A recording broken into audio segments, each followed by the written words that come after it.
of rescuers.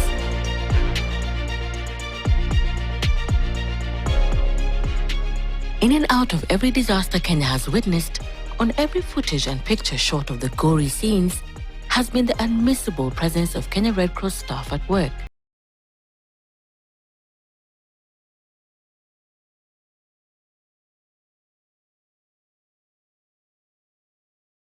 Care for the survivors.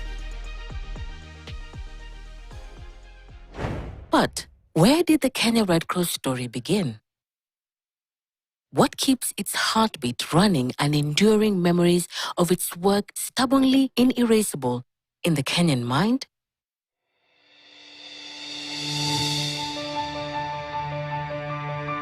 It goes back to 1965, when Parliament passed the Kenya Red Cross Society Act No. 29 of 1965, which came into effect on 21st December 1965. The act effectively hewed Kenya Red Cross from the stone of the British Red Cross, which was associated with the colonial government from which Kenya broke free in 1963. But in walking on the footprints of Kenya Red Cross, we first need to walk back in time to an incident of war in Italy, specifically Solferino, when a young Swiss man named Jean Henry Dunant witnessed unimaginable suffering and sparked a movement that will change the face of humanity forever. Here then lies the anchor of Red Cross and Red Crescent societies all over the world, to which Kenya Red Cross is a family member. During World War II, volunteers in Kenya worked under the British Red Cross, tending to wounded soldiers and displaced communities. By 1940, an independent Kenya branch was born, training caregivers, running hospitals, and offering relief in times of war and famine. Through the turbulence of the Mau Mau emergency, through independence, and through the birth of a new nation, the Red Cross emblem stood firm across detention camps, blood banks, and villages torn by conflict. The Kenya Red Cross Society has stood at the front lines of every major crisis that shaped the nation. From famine to floods, conflict to recovery, always there, always ready. The journey to an independent Kenya Red Cross was far from easy. In the 1950s, Africans were only allowed limited roles under the British Red Cross, often as junior members with little say. Pioneers like Dedan Gidegi, Rachel Muzera, and Charles Rubier broke those barriers, pushing against discrimination and colonial resistance. Their persistence turned a once inclusive colonial society into a truly national humanitarian movement. Built on equality, courage, and the belief that humanity knows no color. This is not just a story of an organization. It is a story of humanity in motion, a journey of courage, compassion, and resilience written by thousands of volunteers and lived by millions of Kenyans. It is also a journey that reflects the Red Cross's growth in capacity, diversity, and resilience, evolving from a modest presence to 60 years later, a nationwide network with a footprint in every corner of the country.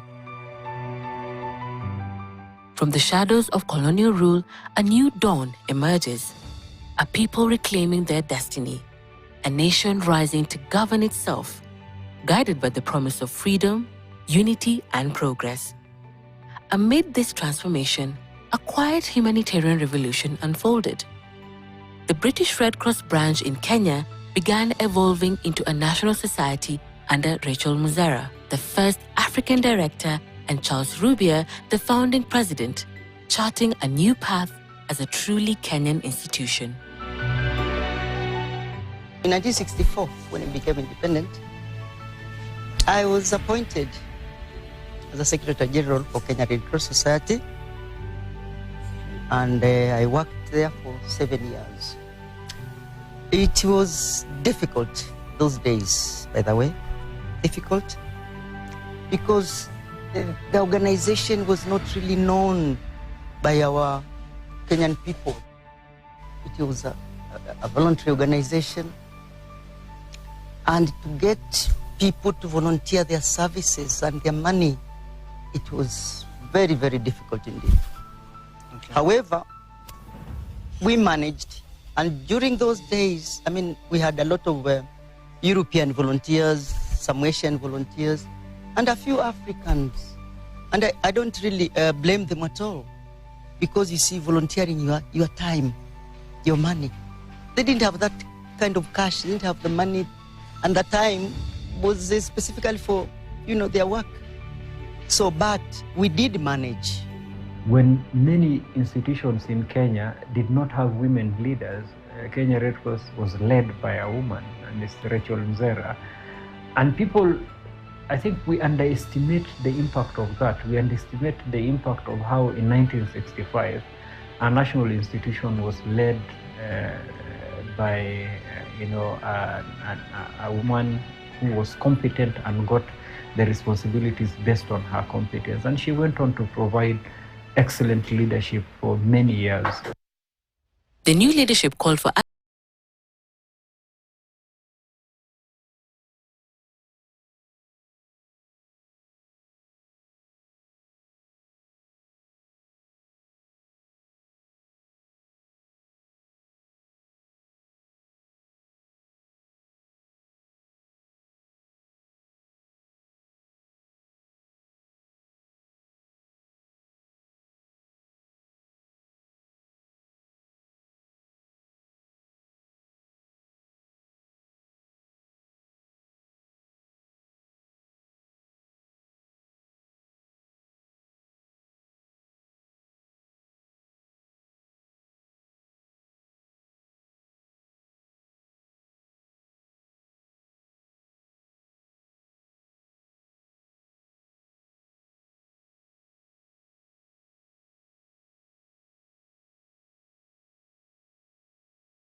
a constant companion imbued with compassion.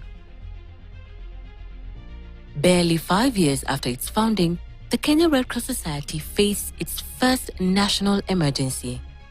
With little government support, it led independent relief efforts and made its first international appeal for aid. The crisis exposed the fragility of life in arid regions, but became a turning point, strengthening the society's capacity and shaping its future humanitarian role. By 1973, the society aligns its structure with the global Red Cross movement, replacing political titles like president and vice president with governor and deputy governor, reflecting neutrality, independence, and a purely humanitarian identity. From 1973 to 1980, the late Nobel laureate Professor Wangari Maathai served as a director of the Kenya Red Cross. She was among the first to connect environmental degradation to poverty, hunger, and conflict. Her visionary leadership infused humanitarian work with environmental awareness, leading Kenya Red Cross Society to promote tree planting, sustainable land use, and community-driven water projects as part of its relief and recovery efforts. We have just come out of a prolonged drought, almost 3 years of no rain, crop failure. We saw literally carcasses of wildlife, domestic animals, littering the landscapes. We saw rivers drying up. If we don't do anything, these things can only accelerate. By 1975, the Kenya Red Cross Society was no longer a small, centralized institution. In just a decade since its founding, it had grown from 9 branches to 45, extending its humanitarian reach across nearly every corner of the country. Political turmoil in Uganda under Idi Amin displaced thousands of people. In 1977, Kenya Red Cross Society launched its first refugee relief operation, sending volunteers and resources to the western border. The society set up reception centers, provided food, clothing and medical care, and worked with the government and United High Commission of Refugees to ensure safe and dignified shelter. This marked Kenya Red Cross Society's first regional humanitarian intervention beyond domestic emergencies. In 1978, Kenya experienced a major national transition with the death of President Jomo Kenyatta, with his vice, Daniel Arap Moi, taking over and in the line of the Red Cross Constitution, becoming the society's next patron. Amid these challenges, Kenya Red Cross strengthened its institutional capacity, improving coordination, accountability, and resource mobilization. The decade saw its workforce professionalize and operational standards take shape, fostering a culture of trust, reliability, professionalism, laying the foundation for what would become one of Africa's most respected humanitarian institutions. The 1980s began as a decade of turbulence and institutional growth. Under the leadership of Mr. Ephraim Gadeya, who would guide the organization for more than 2 decades. Kenya faced a devastating wave of drought and famine in its arid and semi-arid regions. The 1984 and 1985 crisis left millions in urgent need, with pastoralists losing entire herds, lands turning barren, and families displaced. Through the board and our supporters through the Federation, we are able to react to a number of areas. I can only give 1 or 2 examples. We went up to Marsabit, and we were able to raise through the Federation quite enough money to buy the food. And it's also another area we observed we have moved more compared to the early 80s, whereby we are able to move more outside Nairobi, because before, the name was there up country, but they are not seeing a lot of action by the Red Cross. Conflicts in Garissa and the tragic Wagala massacre in Wajir aggravated suffering and instability.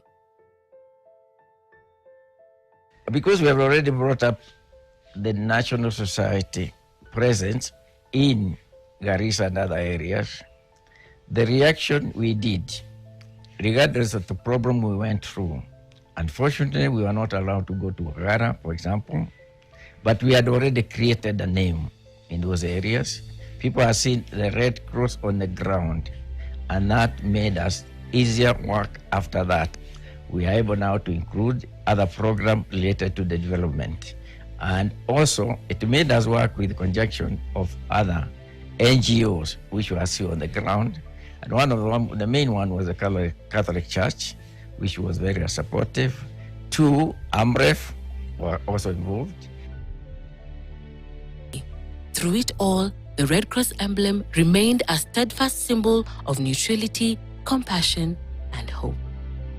In 1986, the Society convened government departments and non-governmental organizations under a common banner, aligning toward a national disaster preparedness plan. Within our disaster preparedness development, we wanted to train people locally who can support us, because you cannot run those programs from the headquarters, whether it's a national society or at a branch society. So we wanted to build a team, or what I might be, I can call ground soldiers, who would be available to assist before the national office or the nearest county office reach there. This was our main aim, to make sure or to see that Kenya Red Cross is seen on the ground. This marked a pivotal moment. The society was not simply responding to crisis, but shaping systems of coordination and readiness. Amid the changing political and humanitarian landscape, Kenya Red Cross Society expanded its mandate beyond food relief and emergency response to include health outreach and disease prevention. As the HIV and AIDS pandemic emerged globally, the society took early and proactive steps in awareness and prevention, playing a pivotal role in creating the Crush HIV and AIDS awareness symbol and leading community sensitization efforts, a role it upholds to this day. HIV/AIDS also, the national got involved a lot, and we started HIV training to the grassroots workers, to the middle people in the government, so that they can be the first, because nobody was in the front. And to explain to people, although HIV is there, we have to live with it. I think we started quite a long time ago. And you remember the sign that you remember, I don't know whether you use this symbol, and it was Crush AIDS. In parallel, Kenya Red Cross reinforced its institutional identity. Having already aligned governance titles and structures in the previous decade, the 1980s saw further consolidation, stronger branch networks, deeper volunteer growth, and enhanced collaboration with the government. The society matured from an ad hoc relief provider to a trusted national humanitarian institution. The 1990s ushered in a new chapter for Kenya: multi-party democracy. The Kenya Red Cross Society found itself at the center of some of the most defining moments of the decade. Kenneth Matiba and Charles Rubia boldly challenged Kenya's one-party system, demanding political reforms and the return of multi-party democracy. Their call resonated across the country, inspiring hope for change, but also provoking a swift and harsh response from the government. Both leaders were arrested and detained, an act that became a defining moment in Kenya's journey toward political freedom. Amid the heightened political tensions, the Kenya Red Cross Society found itself affected by the shifting government stance. Its funding from the state was withdrawn as the humanitarian organization was caught in the uncertainty of the time.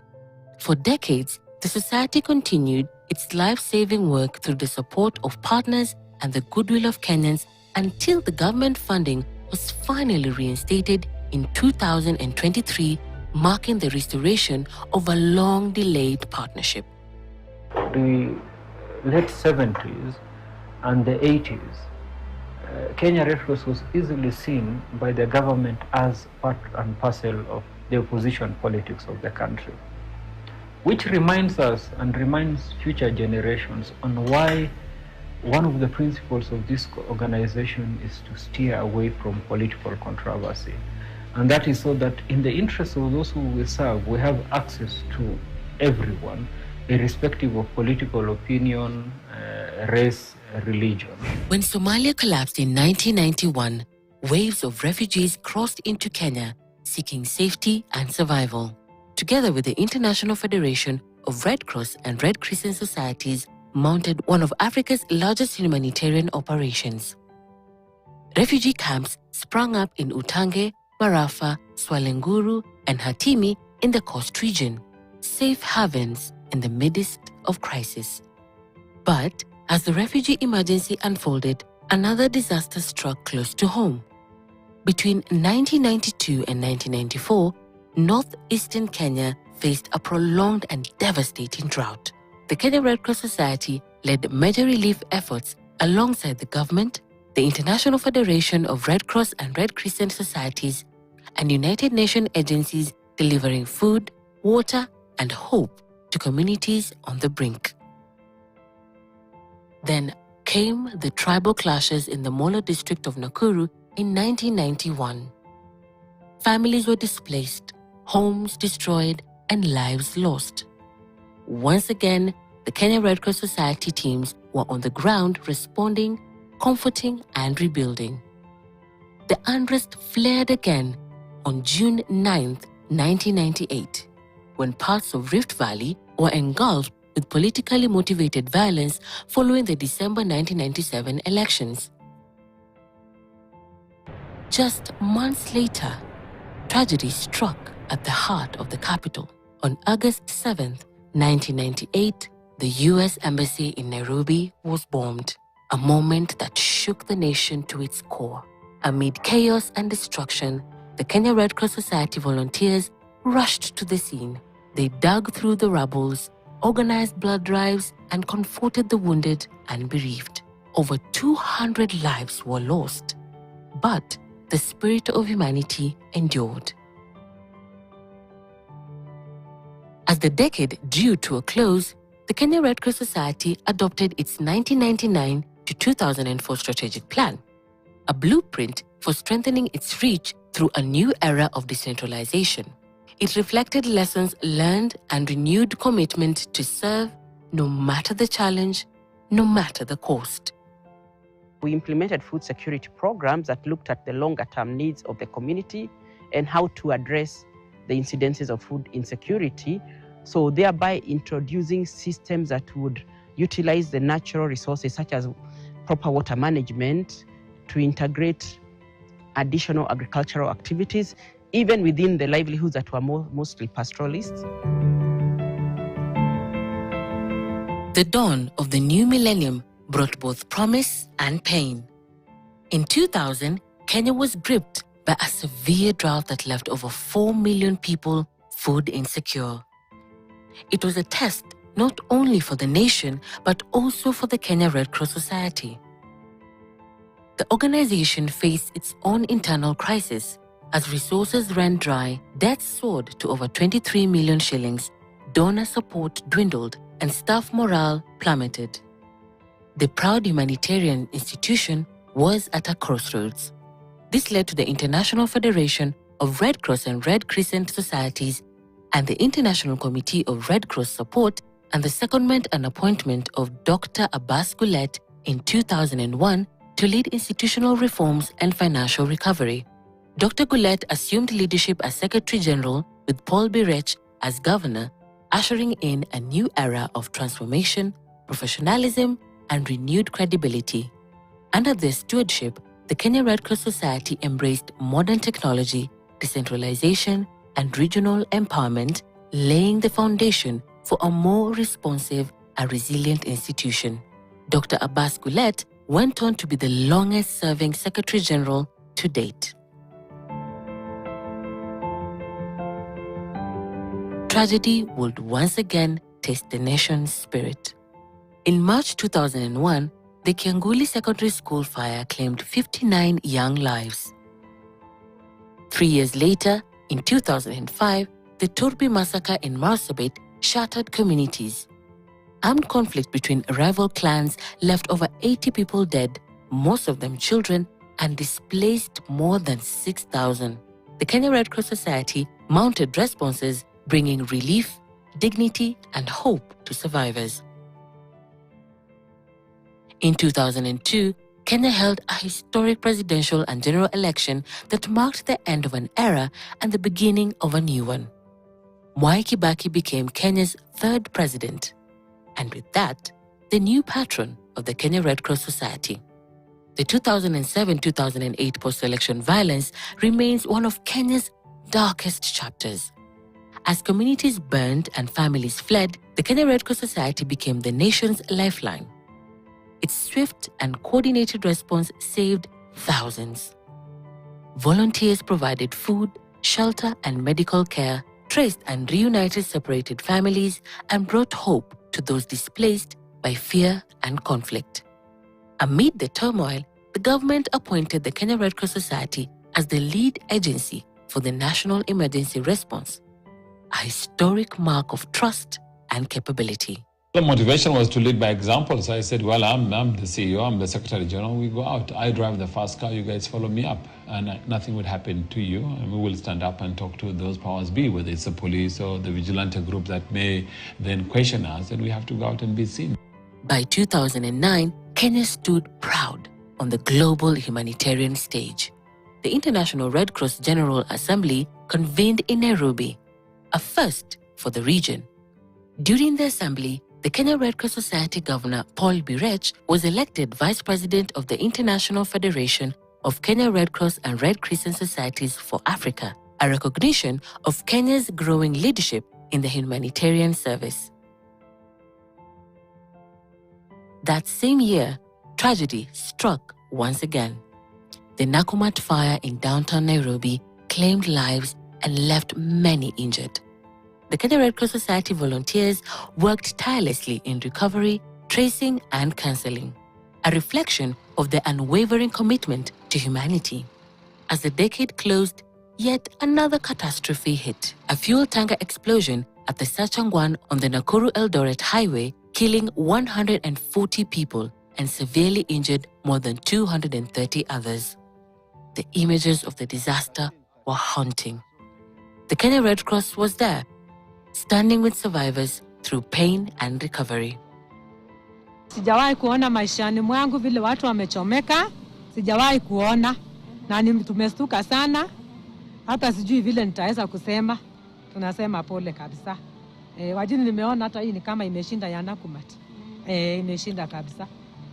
Soon after, Kenya was hit by the worst drought in over 60 years, threatening over 5 million lives.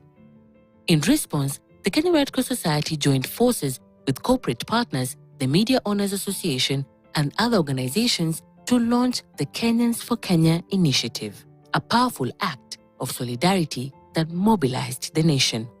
Millions were fed, communities rebuilt, and a country rediscovered the strength of its unity. You, the ordinary Wananchi, has contributed 61 million shillings over a few days. In the year that followed, Kenya experienced new beginnings, a new constitution, new governance, and new challenges. The Kenya Red Cross Society introduced Emergency Medical Services E+, providing professional, accessible, and high-quality pre-hospital care across the country. It also launched the Emergency Operations Center, revolutionizing coordination and logistics in times of crisis. In 2013, as President Uhuru Kenyatta assumed office and became patron of the society, and Mohamed Said as governor, terror struck Nairobi.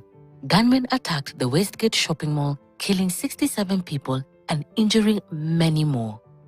Kenya Red Cross Society teams were among the first responders, saving lives, tracing the missing, and providing trauma counseling to survivors and families. The following year saw a wave of ethnic and terrorist violence from Moyale to Mandera, from Lamu to Nairobi. Communities were displaced and lives lost, but the Kenya Red Cross Society remained steadfast, offering emergency care, shelter, and psychosocial support wherever needed.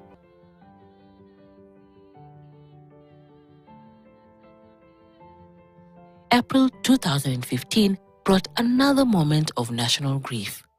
Gunmen attacked Garissa University College, killing 148 students. The Kenya Red Cross Society led the recovery efforts, comforting grieving families and supporting survivors. We have managed as an organization to have teams on ground through at least ensuring that the teams have the necessary skills and equipment to be positioned in the high-risk areas. And through our Emergency Operations Center, we have managed to identify the early warnings and ensure that we put our teams on standby, ready for quick activation. And this has helped very much because we have managed to reduce the response time where we have boots on ground in a timely manner, especially on the sudden mass casualty incidents which result to large number of injuries like the Garissa University attack and other terror incidents, where our teams move in very quickly, and they manage to offer the necessary first aid on the ground, even before we start now evacuating. In 2019, Francis Masika assumed the role of governor just as the world came to a halt during the COVID-19 pandemic. The Kenya Red Cross Society stepped forward, delivering relief, promoting health awareness, and spreading hope. As climate change brought new challenges, floods, drought, and displacement, the organization adapted and remained a lifeline for millions. 2019 was also the year Dusit D2 Hotel in Nairobi was attacked by suicide bombers, with 23 people dead. At the end of a protracted siege, Kenya Red Cross Society was on hand to help.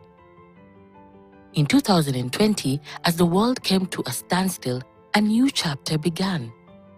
Dr. Asha Mohammed took office as Secretary General just as COVID-19 swept across nations.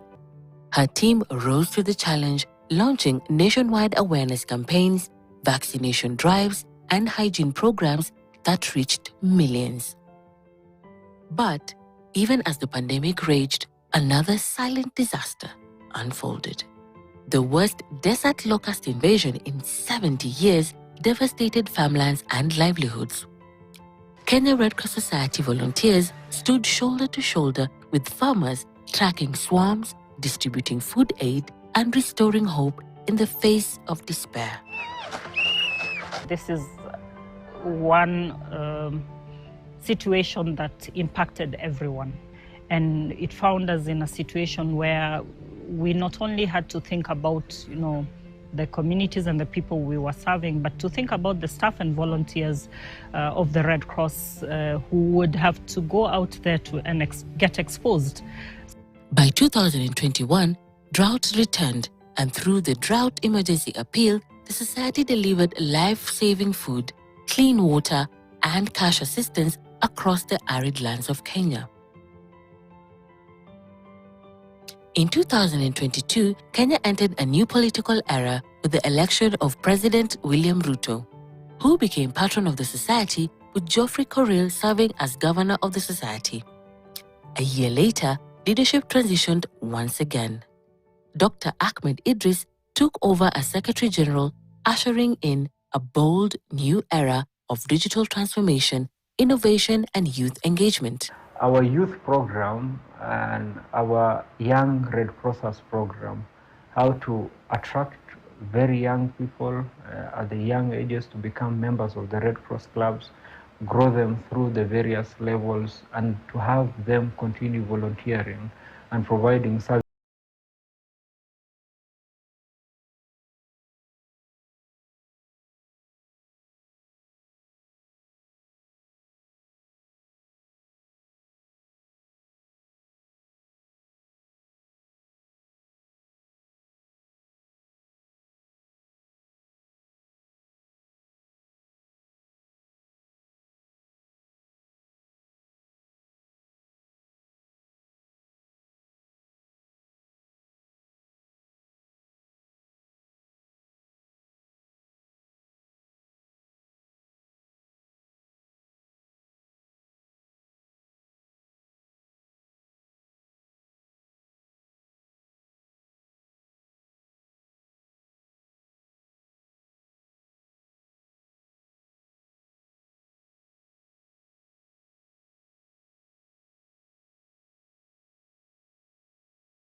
We will be spending less time on mobilizing our support to communities. We will have better planning mechanisms with the communities because we will be closer to them at a technical level. We're already close to communities because we're the most decentralized